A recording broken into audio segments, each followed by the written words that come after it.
उमेद अभियानाअंतर्गत दिव्यांग, वृद्ध आणि एकल महिला यांच्यासाठी विशेष स्वयंसहाय्यता गटांची एक नवी संधी उपलब्ध झाली आहे. या गटांमुळे सदस्यांना सामाजिक सन्मान, आर्थिक साक्षरता, सुलभ बँक कर्ज, कौशल्य आणि उद्योजकता विकासाचे प्रशिक्षण मिळते. यात दिव्यांग, वृद्ध, एकल महिला सहभागी होऊ शकतात.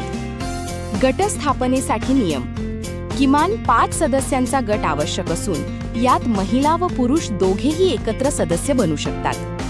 पालकांचा सहभाग: दिव्यांग व्यक्ती बैठकीला येऊ शकत नसल्यास त्यांचे पालक किंवा देखभाल करणारे पूर्ण अधिकाराने सहभागी होऊ शकतात. गटांना मिळणाऱ्या सवलती: गटांना बँक खाते, कर्ज सुविधा, व्यवसाय मार्गदर्शन आणि शासकीय योजनांचा प्राधान्याने लाभ मिळू शकतो. स्थापना प्रक्रिया: नोंदणी प्रक्रिया अत्यंत सोपी आहे.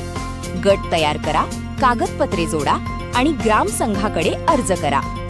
यामुळे नियमित बचत, स्वतःचे उत्पन्न, कुटुंबाला आर्थिक स्थैर्य आणि सामाजिक नेतृत्वाची संधी मिळते. आजच आपल्या जवळच्या ग्रामसंघ किंवा CRP यांच्याशी संपर्क करा किंवा umed.in वर भेट द्या.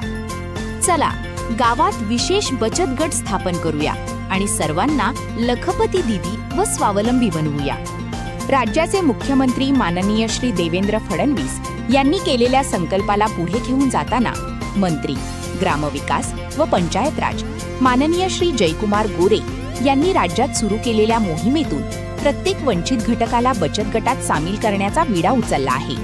या मोहिमेला विभागाचे राज्यमंत्री माननीय श्री योगेश कदम साहेब यांचे मार्गदर्शन लाभत आहे.